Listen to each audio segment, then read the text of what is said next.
नमस्कार विद्यार्थी मित्रांनो, या सेशनमध्ये आपण ऑनलाईन एन्व्हायरमेंट इन MIS. आता बघा, हे जे काही आपण बीट बघणार आहोत त्याच्यामध्ये असं म्हणजे फार काही तुम्हाला लक्षात ठेवायची गरज नाही. लक्षात कुठं ठेवायचं आहे, काय ठेवायचं आहे, एवढं मी याच्या लेक्चरमध्येच क्लिअर करतो. कारण की उगाच विनाकारण हे थेअरी पाहून हे म्हणजे उगाच काही घाबरायचे कारण नाही. जिथं जिथं मी लक्षात ठेवण्यासारख्या गोष्टी आहे किंवा ज्याच्यावर क्वेश्चन बनू शकते, त्या गोष्टी आल्यानंतर मी तुम्हाला तिथं सांगणार आहे की फोकस कुठं द्यायला पाहिजे. तर जे मित्र आय-टी प्राचार्याची तयारी करत असतील MPSCच्या एक्झामची, तर त्या मित्रांना रिक्वेस्ट आहे की चॅनल आपलं सबस्क्राईब करायला विसरू नका. याच्या अगोदर सुद्धा मी भरपूर व्हिडिओ टाकलेले आहेत.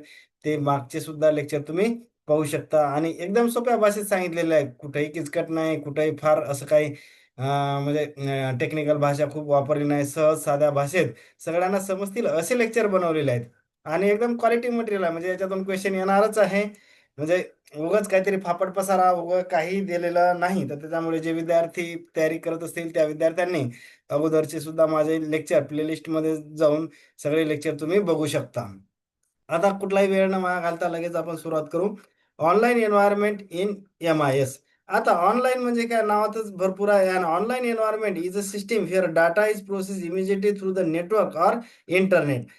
आपल्याला कळते. आता याच्यात तुम्ही खरंच काही मेमोराईज करण्याचं का बाबा काही आलं क्वेश्चन तर बनतच नाही याच्यावर, पण आला तरी असं काही म्हणजे टॅकल न करण्यासारखा नाहीच ना. एक जनरल गोष्टी आहेत त्या. नाव जरी टायटल ऑनलाईन एन्व्हायरमेंट लगेच करते आपल्याला की ऑनलाईन एन्व्हायरमेंट बाबा काहीतरी इंटरनेटचा रोल आहे तिथे 100%. आता एक्झाम्पल याचे काय, ऑनलाईन बँकिंग सिस्टीम असेल, online ticket booking, ERP, enterprise resource planning system use by the companies, नंतर लर्निंग पोर्टल, हे सगळ्या गोष्टी याच्यामध्ये ऑनलाईन मध्येच येणार. नंतर distributed environment in in MIS. आता डिस्ट्रीब्युटेड म्हणजे काय, की काहीतरी गोष्ट डिस्ट्रीब्यूट झालेली आहे किंवा तुकड्या तुकड्यामध्ये डिवाइड झालेली आहे. Distributed system is a group of independent computer. आता बघा काय सांगितलं का, आपण इथं डिस्ट्रीब्यूट म्हणजे काय, की इंडिपेंडंट कम्प्युटरचं डिस्ट्रीब्युशन झालेलं आहे. त्यालाच काय म्हटलेलं आहे, nodes that work together and appears to user as a single system. जरी इंडिपेंडंट कम्प्युटर असले, ज्याला आपण नोड म्हणत असतो टेक्निकल भाषेत, ते काय करणार, जरी इंडिपेंडंट आहेत पण तरी ते ऍक्ट ॲज अ ग्रुप किंवा एक सिंगल सिस्टीम म्हणून ऍक्ट करतात.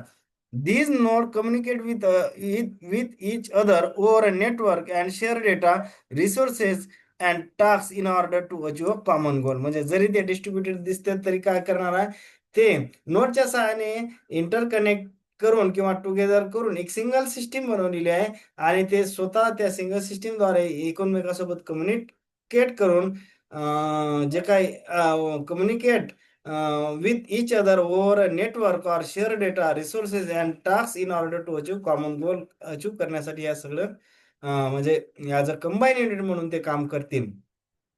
And online shopping platform like Amazon, cloud based MIS system, हे साधे त्याचे एक्झाम्पल आपण इथं कन्सिडर केलेले आहे. आता याच्यामध्ये कुठेही तुम्ही मेमोराईज करू नका, कुठेही लक्षात ठेवू नका. डिस्ट्रीब्युटेड ऑनलाईन सहज आला तरी ऑप्शन आपल्याला बघा. ऑब्जेक्टिव्ह एक्झामचं असं वैशिष्ट्य असते की तुम्हाला पाठ करायची गरज नाही. तिथं ते एक ऑप्शन्स पाहून तुम्हाला कॉमन सेन्स वापरायचा आणि त्यातला क्लोज ऑप्शन कोणता आहे हे आपल्याला डिटेक्ट करायचे. फार मेमोराईज करायची गरज नसते. तिथं 4 ऑप्शन दिसते, आपल्याला कळते की फक्त काय झालेलं असलं पाहिजे, की त्या जो काही टॉपिक दिला आपल्याला सिलेबसमध्ये त्या टॉपिकवरून तुमची नजर गेली पाहिजे. नजर गेली पाहिजे म्हणजे काय, एक ओव्हरलूक केला पाहिजे, की लगेच आपल्याला ते असं काही फारसे किचकट नसते. फक्त तो त्या टॉपिक बद्दल आपल्याला एक साधा जनरल अवेअरनेस असला तरी ते ऑप्शन सहज आपण टॅकल करू शकतो.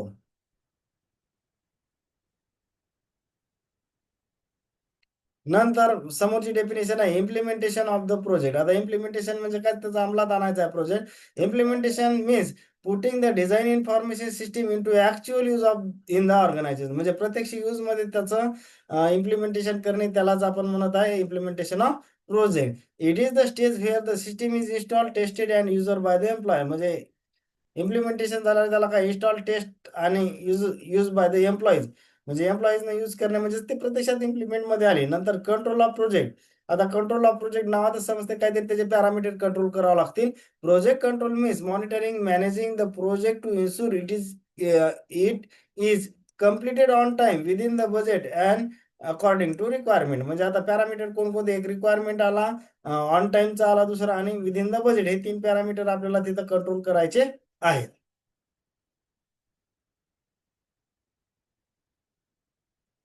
नंतर याच्यावर क्वेश्चन येऊ शकते. आता बघा, इथं काय दिलं टायटल आपल्या, trends in the information technology. Question आला तर याच्यावर येऊ शकते, कारण की हे महत्वाचं आहे थोडं. Trends in information technology means new development and changes in I T that improve the business operation and information system. आता न्यू ट्रेंड्स म्हणजे काय, की बाबा नवीन ऍडव्हान्समेंट काही झाल्या का, नवीन चेंजेस काही झाले का, किंवा नवीन टेक्नॉलॉजी काही बदलली का, तर त्याला आपण रिसेंट ट्रेंड्स किंवा न्यू ट्रेंड्स म्हणत असतो. म्हणजे ट्रेंड्स म्हणजे काय, की information technology, trends in information technology means new development, किंवा त्याला ॲडव्हान्समेंट आपण म्हणतो, किंवा changes in I T to improve the business operation and information system. म्हणजे information system to improve the business operation and information system improvement करण्यासाठी काही advancement, changes किंवा improvement झाल्या का टेक्नॉलॉजीमध्ये, तर त्याला आपण इन्फॉर्मेशन टेक्नॉलॉजी म्हणतो. किंवा ट्रेंड्स म्हणजे काय, रिसेंट झालेले ॲडव्हान्समेंट साध्या भाषेत. आता बघा त्याच्यामधले कोणकोणते, क्लाउड कम्प्युटिंग असेल, एआय आर्टिफिशियल इंटेलिजन्स असेल, बिग डेटा अनालिसिस, हे सुद्धा आपण नेहमी चर्चेतला शब्द ऐकतो.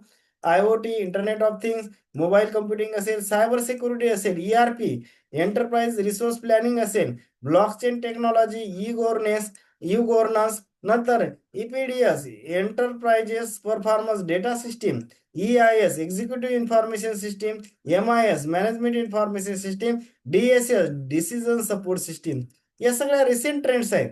आता आपल्याला आला तर क्वेश्चन काय येईल, की याची आपल्याला वन लाईनर डेफिनेशन, किंवा या सगळ्या शब्द मिनिंग जे काही आपण लिहिल्या रिसेंट ट्रेंड 10-12 इथं, तर त्याची एक तोंडओळख किंवा त्याची एक जनरल डेफिनेशन जर माहीत असली, तर ते आपल्याला सहज क्वेश्चन टॅकल होतो. पण याच्यावर क्वेश्चन येणार का, तर याच्यावर 100% इथं कुठेतरी प्रश्न येणार. तर आपण एक साधी साधी, आता बघा, म्हणजे क्लाउड कम्प्युटिंगचं म्हणजे काय, फक्त आपल्याला ती साधी तोंडओळख पाहिजे, क्लाउड कम्प्युटिंग कशाला म्हणतात, किंवा त्याची डेफिनेशन. नाहीतर मग क्लाउड कम्प्युटिंग मध्ये डीप मध्ये गेलं तर एक सब्जेक्ट क्लाउड कम्प्युटिंग आहे, ए आय म्हणलं तर एक सब्जेक्ट ए आहे, बिग डेटा अनालिसिस, आयओटी, हे सेपरेट सेपरेट सब्जेक्ट आहे. आपल्याला इथं अपेक्षित नाही त्याच्यामध्ये PhD करणे किंवा त्याचा डीप अभ्यास करणे. याच्यामध्ये फक्त तुम्हाला साधी सुधी डेफिनेशन माहीत असली तरी सफिशियंट आहे. एवढं रिसेंट ट्रेंड्स, जे आपल्याला ट्रेंड्स इन इन्फॉर्मेशन टेक्नॉलॉजीमध्ये जे काही आहे, फक्त आपल्याला साधी याची तोंडओळख म्हणजेच काय, त्याची एक डेफिनेशन जरी माहीत असली तरी काम भागते. नाही तर उगाच याच्यात PhD करण्यात अर्थ नाही. कारण की AI सेपरेट सब्जेक्ट आहे, क्लाउड कम्प्युटिंग सेपरेट सब्जेक्ट आहे, मोबाईल कम्प्युटिंग असेल, सायबर सिक्युरिटी असेल, ERP सब्जेक्ट आहे, ब्लॉकचेन आहे, ई गव्हर्नन्स, हे सेपरेट सब्जेक्ट आहे. त्याच्यामध्ये आपल्याला फार डीपमध्ये जाण्याची गरज नाही. तोंडओळख त्या शब्दाचा अर्थ जरी कळला तरी सफिशियंट आहे. तर बघू आपण लगेच त्याच्या एक साध्या साध्या जनरल डेफिनेशन काय आहेत. पहिली आहे क्लाउड कम्प्युटिंग. आता क्लाउड कम्प्युटिंग कशाला म्हणायचं? Cloud computing is on demand delivery of the computing resources such as storage and infrastructure. हे ऑन डिमांड अवेलेबिलिटी आहे. नंतर as a service over the internet, हे सगळं कशावर, इंटरनेटवर आहे, पण कसं on demand availability of the computing resources, एवढं जरी लक्षात ठेवलं त्याला क्लाउड कम्प्युटिंग आपण म्हणतो.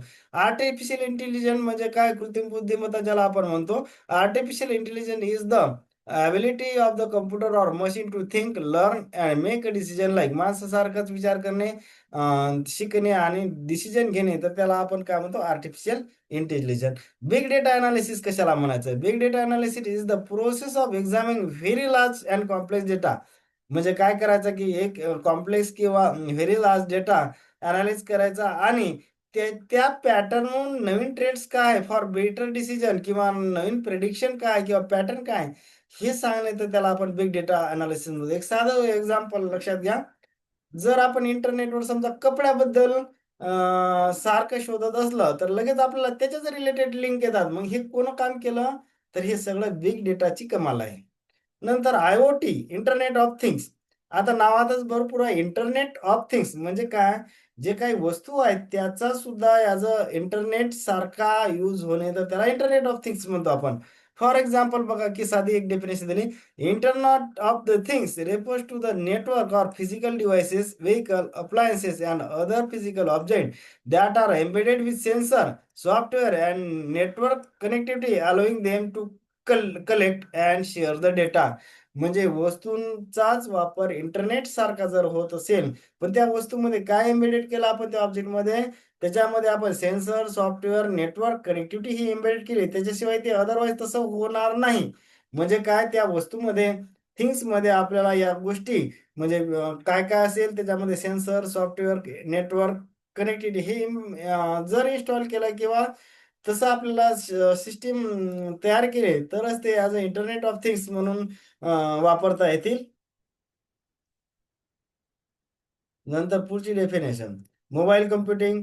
Mobile computing is the use of mobile devices to perform computing task while on the go and without the fix physical link. म्हणजे प्रत्यक्ष wire न वापरता, फिजिकल लिंक म्हणजे काय, केबल किंवा वायर वापरणे न वापरता आपण मोबाईल डिव्हाइसेसचा वापर as a perform computing task, तर त्याला आपण मोबाईल कम्प्युटिंग म्हणतो. आता सायबर सिक्युरिटी नेहमी चर्चेतला शब्द आहे. Cyber security means protecting digital information and computer system from hackers, virus and online threats. या गोष्टीपासून सुरक्षा करणे त्यालाच आपण सायबर सिक्युरिटी म्हणतो. नंतर ERP, Enterprise Resource Planning. ERP is a software that helps the company manage all the business activity in a single integrated system. एका single integrated system मध्ये सगळ्या बिझनेस ऍक्टिव्हिटी इन्व्हॉल्व करणे, तर त्याला आपण ERP असं म्हणतो. ब्लॉकचेन टेक्नॉलॉजी हे सुद्धा एक रिसेंट ट्रेंड दिसते आपल्याला. Blockchain technology means decentralising digital ledger where data is stored in the blocks that are connected and secure using cryptography. क्रिप्टोग्राफीच्या मदतीने डाटा सिक्युअर किंवा प्रोटेक्ट करणे, तर त्याला नवीन टेक्नॉलॉजी आलेली आहे. ब्लॉकचेन टेक्नॉलॉजी, जसं आपण म्हणतो बिटकॉइन असेल किंवा एखादा क्रिप्टो असेल, हे सगळे याचेच एक्झाम्पल आहेत ना. ब्लॉकचेन टेक्नॉलॉजीच एक्झाम्पल आहे. नंतर सगळ्यात महत्वाची डेफिनेशन ई गव्हर्नन्स. ही डेफिनेशन खूप वेळा येते. ई गव्हर्नन्स इज द, साधी डेफिनेशन आहे बघा. ई गव्हर्नन्स म्हणजेच काय, in India e governance refers to use of information and communication technology, ज्याला ICT आपण म्हणतो. या ICTचं सुद्धा फुल फॉर्म लक्षात ठेवायचं, याच्यावर सुद्धा क्वेश्चन येण्याचे चान्सेस मला तरी वाटतात. म्हणून ICTचं साधं फुल फॉर्म येऊ शकते कधी. ICT म्हणजे का, इन्फॉर्मेशन अँड कम्युनिकेशन टेक्नॉलॉजी. म्हणजे ई गव्हर्नन्सची डेफिनेशन काय येईल, e governance in India refers to the use of information and communication technology by the government. कशासाठी, to deliver service, share the information, ensure the transparent administration. म्हणजे काय की याचा E गव्हर्नन्सचा उद्देश काय, भ्रष्टाचार कमी करणे.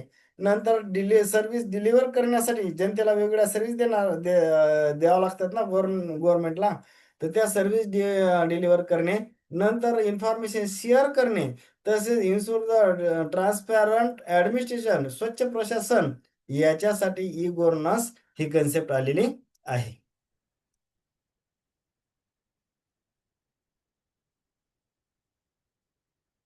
नंतरच्या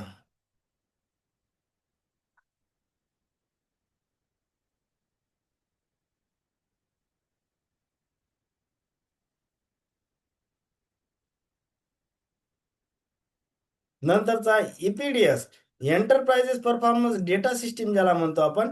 enterprises data performance data system is a system use by organisation to collect, store, analyse performance related data. हे लक्षात महत्वाचा आहे शब्द, की परफॉर्मन्स रिलेटेड डेटा अनालाइज करायचा आहे, कलेक्ट करायचा आहे, स्टोअर करायचा आहे. पर्पज काय, to improve the business operation. आता याच्यामध्ये बघा काय आहे, जर शब्द आला तरी सहज येईल.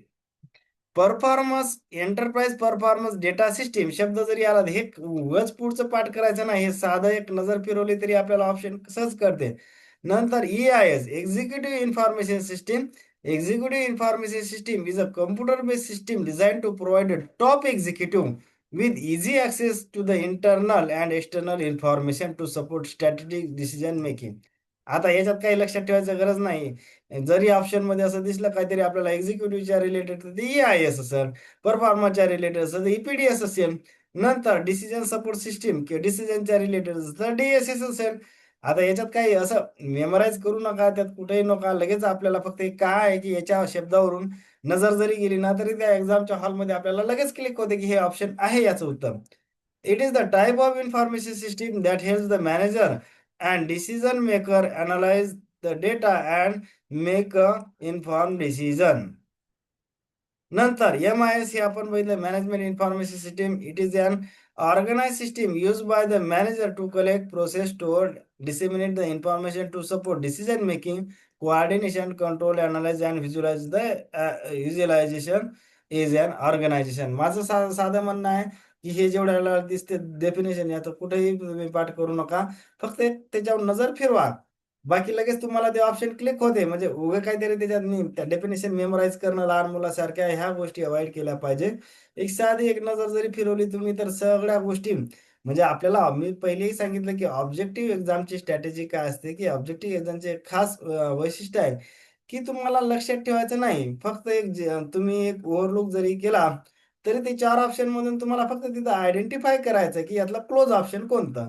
मग एक साधी जरी नजर आपण या गोष्टींवर फिरवली लगेच ऑप्शन दिसला आपल्याला, की लगेच कळत असते. तर 4 ऑप्शनमधले बघा त्याच्यातही एक असते, की 1-2 ऑप्शन एकदम इर्रिलेव्हंट असते, की त्याचा आणि त्या उत्तराचा काही संबंध नाही. ते कॉमेडी ऑप्शन म्हणत असतो मी त्याला. म्हणजे राहिलेल्या आपल्याला 2च ऑप्शनमध्ये त्या क्लोज ॲन्सरच्या जवळ जायचं असते. त्याच्यामुळे असं काही हे थेअरी-गिरी दिसली, की बाबा सर पाठ करावं लागेल ही, लक्षात ठेवावं लागेल, असं काहीही करायचं नाही. फक्त एक त्या डेफिनेशनवर नजर फिरवायची. बाकी आपल्याला बरोबर सिक्स्थ सेन्स किंवा कॉमन सेन्सनं बरोबर आपल्याला त्या हॉलमध्ये आठवत असते. पण ते कसं असते, मग तुम्ही म्हणसाल, "सर हे कशासाठी घेतलं?" कशासाठी घेतलं म्हणजे काय, की त्या साध्या टॉपिकवरून तुमची नजर गेली पाहिजे. अदरवाईज काय असतं, की सोपा प्रश्न आला, जर आपल्याला त्याच्यावरून आपण नजर फिरवली नाही किंवा त्याचं एक ओव्हरलूक केलं नाही, तर ते सोपा-सोपा प्रश्न जरी आपल्याला सोडवताना कॉन्फिडन्स येत नाही. त्याच्यासाठी या गोष्टी करायच्या असतात. होप करतो, की बऱ्याच गोष्टी समजल्या असतील. समजल्यास चॅनलला लाईक, सबस्क्राईब आणि शेअर करायला विसरू नका. थँक